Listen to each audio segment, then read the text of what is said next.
sa muling pagsalaysay ng sexual abuse na naranasan niya. He had the key of each room and just in... Eto mga kababayan, tingnan niyo to. Ang ganda, si Sofia. Sofia nga ba? Nila ang Ukrainian na si Yulia Voronina. Siya si Alia Sofia na nagpakita na ngayon ng mukha sa muling pagsalaysay ng sexual abuse na naranasan niya. He had the key of each room and just in the middle of the night, he come to my room and have sex with me. Then, and you cannot run away. Sinexually abuse nyo ba ang... Grabe grabe tong si Kibuloy, no?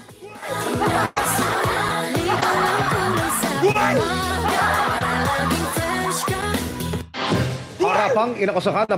Ano, boss, Zero Kansaki, narinig nyo yung sinabi ng Ukrainian na may tato rin na chinukchak Chinese din itong si Kibuloy, di ba?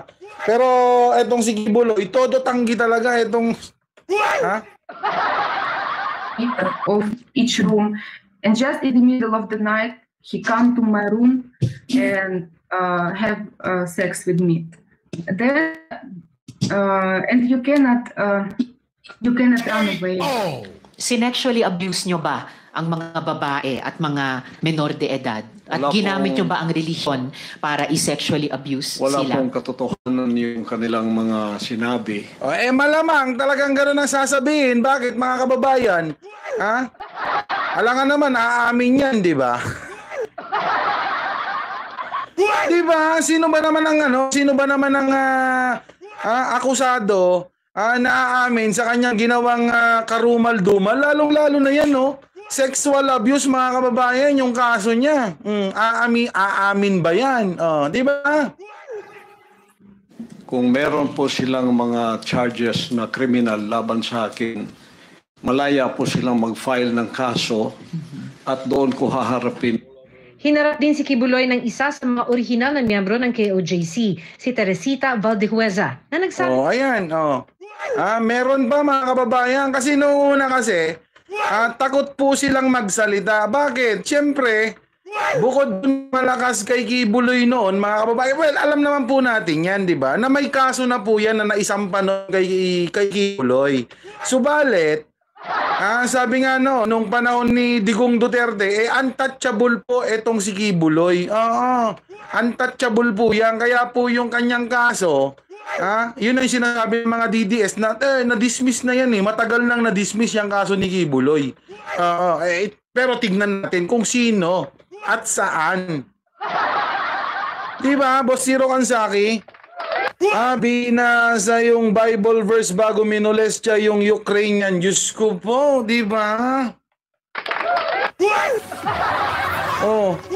Walang magnanakaw na umaamin sa kasalanan. Correct!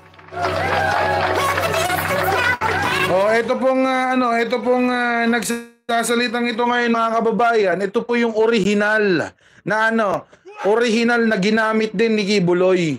Nakaranas siya ng ilang ulit na sexual abuse noong dekada 90. It was always out of fear that I obeyed. A fear mixed with anxiety. It was only when I left out of the group, that I finally clearly understood that the man I had believed to be God's chosen and holy was an impostor, oppressor, and deceiver. You know. Totoo no. So nagpapatotoo lang yung mga sinasabi noon ni Banat Bay dito kay kay Kibuloy. Na 'di ba galit na galit si Banat Bay dito. Na sabi niya impostor 'yan. Hindi yan tunay na pastor, 'di ba? Yuhu, Banat Bay. Pero ngayon, anong side ni Banat Bay? Nandito siya kay pastor, 'di ba? Ano sabi niya? Kung si Pastor Kibuloy ay magiging senador, maraming matutulungan, maraming magagawa yan sa bayan. Yun sabi ni Banat Bay. Kung yung KOJC nga napaganda niya, imposibleng hindi niya mapapaganda ang Pilipinas. Ganon? he manipulates me using his authority and power as God's anointed. Isinalaysay rin niya ang quota system sa mga worker para mag-fundraising. May mga KOJC worker na may quotang 500 to 1,000 pesos a day sa pagbebenta ng kakanin. Habang si Valdehueza, minsan na raw nagkakota na 10 to 15 million pesos. Grabe, 10 to 15 million mga kababayan, di ba? Tapos ibibigay lang kay Kibuloy. Ang bawat Sunday na may bang? Di ba? Mula sa Caroling. Pinaghirapan daw na maraming miyembro ng KOJC ang paghahanap ng pera, pero nakita niya kung paano ito malustay nang minsang ipadala sa Amerika dahil sa marangyang pamumuhay ni Kibuloy at ibang mga opisyal ng KOJC. Yun nga, eto lang mga kababayan para sa akin Alam mo yung mga tauhan mo, Kibuloy, nagpapakahirap na magbenta ng otap, mamalimos sa ibang bansa, magpakasal sa hindi nila gusto. Di ba? Kasi lumalabas yung mga isyong ganyan mga kababayan Boss Ferdinand Marchan, di ba? O diyan sa ibang bansa pinapakasal, tapos kapag ka naikasal na at nagkaroon ulit ng papel, paghihiwalayin na naman, tapos maghahanap na naman ng ibang partner para lang malegalize yung mga Pilipino na nandyan o Pilipino na nandyan sa Canada. Oo, yun daw po yung kasi yung modus fake marriage nga po yung sinasabi. Tapos, yung iba naman nagbebenta or di kaya namamalimos, samantala, etong huwad na pastor na to, mga kababayan, at yung ibang mga miyembro ng KOJC, ang sarap ng buhay dito sa Pilipinas, di ba? Paupo-upo lang. Lalong-lalo na etong huwad na pastor na to. Patsuk-tsak chenes lang sa mga Palmolive girl, Diyos ko po. Nalimos na po ba yung mga bata para i-sustain ang operasyon ng KOJC at para tustusan ang inyong lifestyle? Wala po kaming mga palisiya na magpalimos ang bata. Malamang, ganun ulit. Uulitin natin mga kababayan. Sino ba naman ang akusado na aamin sa kanyang katarantaduhan o yung kanyang ginawang katarantaduhan, di ba? Buti na nga lang itong mga babae ngayon na minolestyan itong si Kibuloy Kasi sa totoo lang mga kababayan, sa totoo lang po, napakahirap po sa mga babae na minolestya na haharap, titistigo. Kasi nandun yung kumbaga parang maaalala ulit nila kung paano sila namolestya, kung paano nawala yung kanilang pinakaiingatang virginity. Di ba? Tapos ngayon, tingnan nyo, etong si Kibuloy, chill na chill pa. At ang matindi mga kababayan, ayan, nakapag-ano pa ng kanyang kandidatura for senator, ang kal na mukha mo. K.O. Ganon? Suntukan daw kayo, sabi ni Jose Belleza ng isang troll. Talaga ba? Alright, guys, ayan. Salamat po. Just one me. Alright, sa palike po, no? Hidezo Tongkaling. Ayan, gaho ka. Anong gaho ka? Anong gaho ka? Mga DDS, ayusin nyo naman yung mga spelling nyo. Diyos ko naman. Fake marriage at fake divorce. Correct! Di ba? Samantala, yung si Kibuloy at the same time yung mga ibang mga tauhan ng KOJC, ang sarap ng buhay dito sa Pilipinas, habang yung mga kababayan natin dyan, yung mga miyembro ng KOJC dyan sa ibang bansa, napakahirap, nagbebenta ng otap, mga kababayan. Aba, may mga trolls, sabi dito, magsawa ka, Boss Zero Kansaki. Marami sila dyan, tingnan mo. Sana makulong na yung si Kibuloy na yan, sabi dito. Oo, sana nga. Ashley, wala na nga kayong ginagawa. Panay pa ngawa nyo, sabi dito. Anong walang ginagawa? Baka kayo walang ginagawa. Asa na lang sa gobyerno, Ashley. Ashley. Wala na kayong maitulong. Panay putak nyo, sabi dito. Anong walang maitulong? Taxpayer ako. Diba? Taxpayer ako, wag mong sabing wala akong naitutulong. Baka ikaw ang umaasa lang sa gobyerno. guys palike. Ayan, thank you po. Ayan, Boss Edward La Chica. Hello, Gabzad. MJTV paghilom diha. Sabi dito, ano ba yon? Tuloy. So, walang polisiya man, pinalimos nyo ba sila? Hindi po. Wala pong katotohanan yun. Nakaranas din daw si Valdeweza ng matinding parusa sa loob ng 7 buwan dahil sa mga gawa-gawang akusasyon kabilang ang pagnanakaw umano ng 3 milyong pisong pondo ng KOJC at pakikipagtalik sa iba pang ministro. Kabilang sa parusa ang tinatawag nilang dry fasting o walang maiinom o makakain ng 7 hanggang... Grabe naman yan, Kibuloy naman. Kaya nga 'di ba, ang sabi ng ating Panginoon, mga kababayan. Alright, 129 shoutout po. Alright.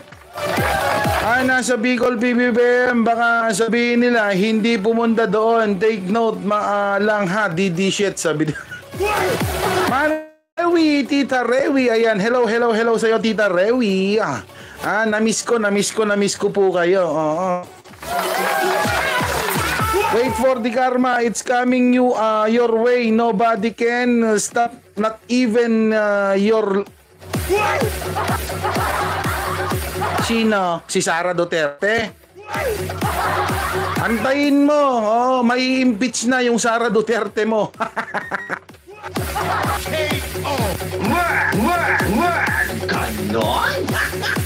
Grabe no mga kababayan, no? Dry fasting, hindi mo papakainin yung tao. Anong klaseng tao kayo? Kung hindi naman kayo mga demonyo. Ang Panginoon, binigyan tayo ng buhay para malaya tayong gawin ang ating kagustuhan. Hindi yung tulad nito, sinasabi nitong anak daw siya ng Diyos, pero pinipigilan niya naman yung kanyang mga miyembro. At the same time, ayan ginugutom ni Kibuloy yung kanyang mga miyembro. Anak ng patuka naman. Anak ka ng... Pinayagan nyo ba yung pang-aabuso at pag-torture sa mga miyembro nyo? Hindi Halimbawa yung parusang dry fast. Hindi rin po polisiya ng kingdom ang batas ng pagparusa ng tao ay ipapasting para mamatay. Malam. Sabi ng PNP na lumalabas sa kanilang investigasyon na nasa 200 babae ang na-rape di umano ni Kibuloy. Grabe! 200 mga kababayan. Antibay mo, Kibuloy.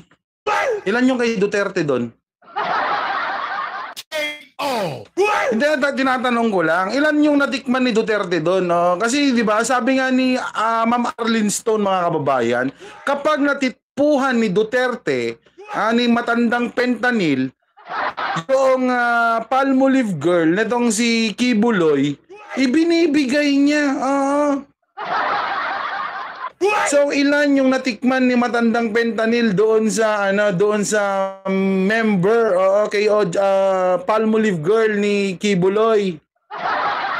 Kung kay Kibuloy 200 na ba? Ay grabe naman yan, Kibs. Ano yung oras-oras? Ay hindi, matanong lang mga kababayan. Hindi ba nasa kulungan si Kibuloy? So ilang linggo na si Kibuloy sa kulungan?